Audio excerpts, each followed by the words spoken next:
Section 1. The beginning of emptiness. I used to believe that life had forgotten me.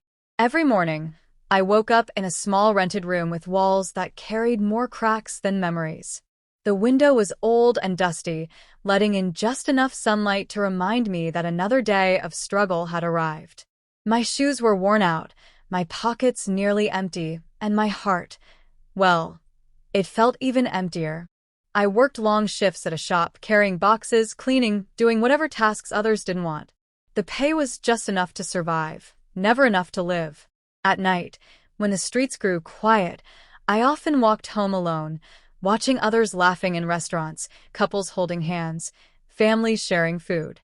Their joy felt like a language I could never learn. What hurt the most wasn't poverty itself, it was the loneliness. You can carry hunger for a while, but carrying emptiness in your soul feels endless. I wanted someone to see me, to understand me, to care if I made it home safe at night. But day after day, I remained invisible. People passed by, busy with their own lives, while I became just another face in the crowd. Sometimes I dreamed about wealth. I thought maybe if I had money, people would finally notice me, respect me, maybe even love me. I imagined a future where I walked into a room and people turned their heads with admiration. But deep inside, I feared it would never happen. I was just a man surviving, not living. One evening, rain began to fall heavily as I left work. I had no umbrella, just an old jacket that did little to protect me. I lowered my head and kept walking, ready to accept another cold, wet night. Then something unexpected happened. A soft voice said, "Here, stand under this." I lifted my eyes and saw her, a girl holding an umbrella wide enough for two.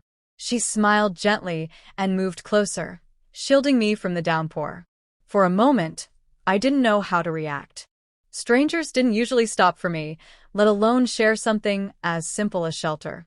We walked side by side in silence, the rain tapping above us, like a song only we could hear.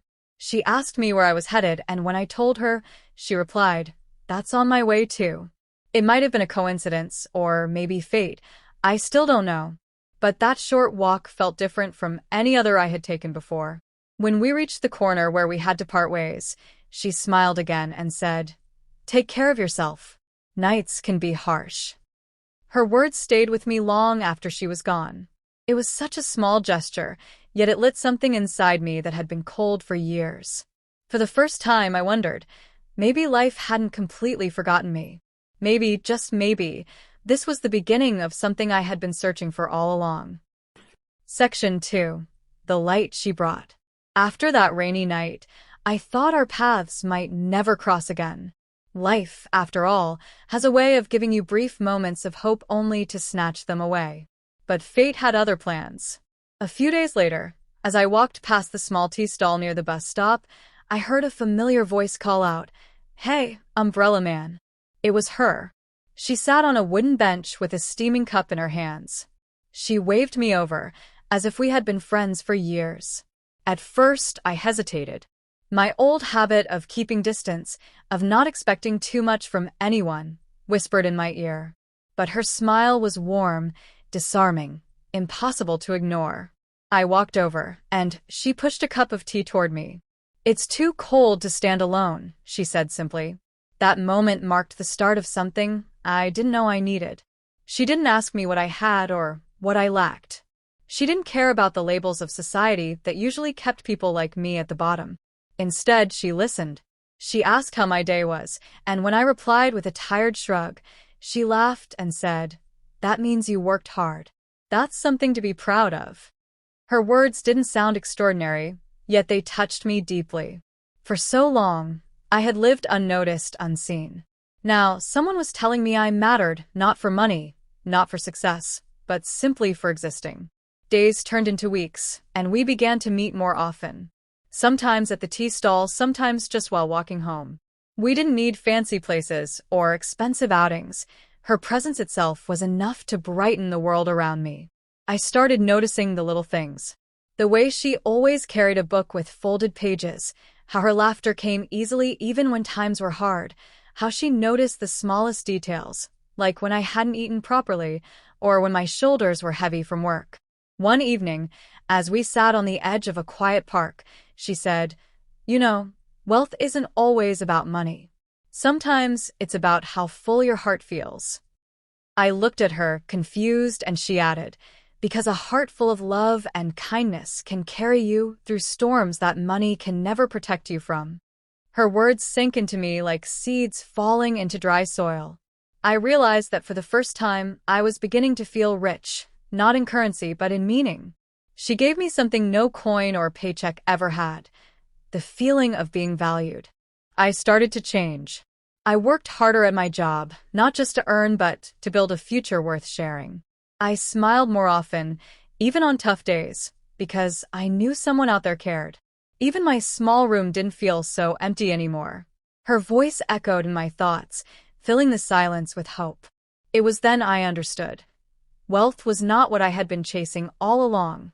True wealth had found me, and it wore the face of her kindness. Section 3. Trials and Sacrifices.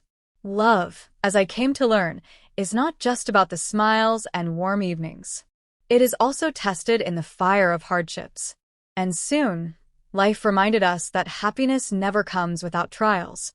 Work at the shop grew unstable. My employer cut hours and my wages shrank to almost nothing.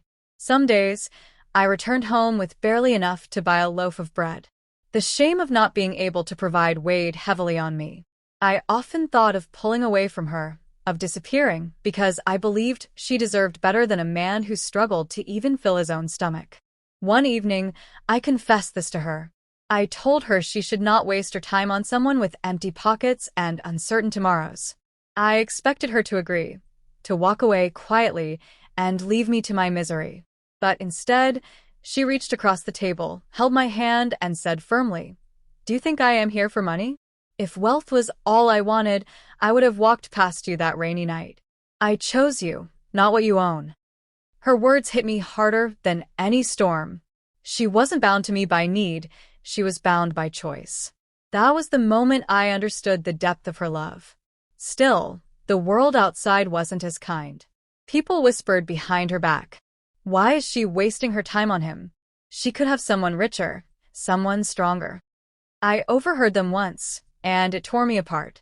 But when I told her, she only laughed softly and replied, "Let them talk. Their voices don't feed my soul, but you do." Sacrifices became part of our journey. She gave up small comforts just to spend more time with me. Sometimes, she would skip outings with friends to sit beside me while I worked late. Other times, she would bring food she had saved from her own meals, pretending she wasn't hungry so I would eat. I noticed, even when she tried to hide it. One cold winter, I fell ill. With no savings for medicine, I thought it would take weeks to recover. But she showed up every day, bringing warm soup, covering me with blankets, and reading aloud from her books until I drifted into sleep. Her care healed me faster than any doctor could. In those hard days, I realized how wrong I had been about wealth. Money could have bought medicine, yes, but money could not have given me the comfort of her hand on my forehead, the strength in her voice telling me I would be fine, the loyalty of someone who stayed when I was at my weakest. Through every trial, through every sacrifice, she remained by my side. And with each hardship, my love for her grew deeper. I no longer felt poor, because her presence gave me riches that no bank could hold. Perfect raising hands, let's bring everything together with the final section 4, Wealth Beyond Money, expanded into a full 500 words. This part will close the story with reflection, transformation, and the lasting message. Section 4. Wealth Beyond Money. When I look back at the man I used to be, it feels like I am remembering a stranger. I see him walking alone through the rain, head bowed, pockets empty, heart even emptier. I see him believing that life had no room for him, that love was something only others were meant to receive. That man was me, but he no longer exists. What changed me was not a sudden stroke of luck, not a fortune falling into my hands, not even success in the way the world measures it. What changed me was her. Her love took the broken pieces of who I was and carefully placed them together until I became whole again. Today, my room is still small, my clothes are still simple, and my wallet still carries more air than notes. But when I wake up each morning, I don't feel poor. I feel wealthy. Wealthy in ways no currency could ever measure. Her presence has given me courage. Where I once dragged myself to work out of duty, I now go with determination because I carry the hope of building something for us. Where I once avoided people out of fear of judgment, I now walk proudly because I know I am loved deeply, no matter what the world thinks. The greatest transformation is within my heart. She taught me that wealth is not counted in coins or possessions, but in laughter shared on long walks, in quiet talks under the night sky, in the comfort of knowing someone cares if you eat, if you sleep, if you dream. There are moments when I sit silently beside her and I realize that even if the world took everything else from me, as long as I had her love, I would remain rich. Money could vanish, jobs could disappear, but the warmth of her heart would stay.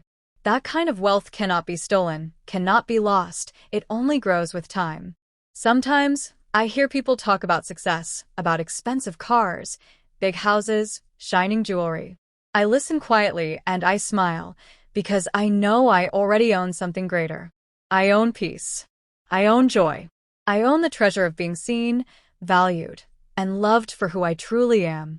She once told me, "A heart that loves is the richest bank in the world." At the time, I didn't fully understand. Now I do. I carry that wealth every day, in her smile, in her sacrifices, in the unshakable bond we share. So if you ask me today whether I am rich, I will say yes. Not because of what is in my pocket, but because of what is in my heart. Her love made me wealthy beyond money. And that is a fortune no thief can steal, no market can measure, and no time can destroy. That, I now know, is the greatest wealth a person can ever hold.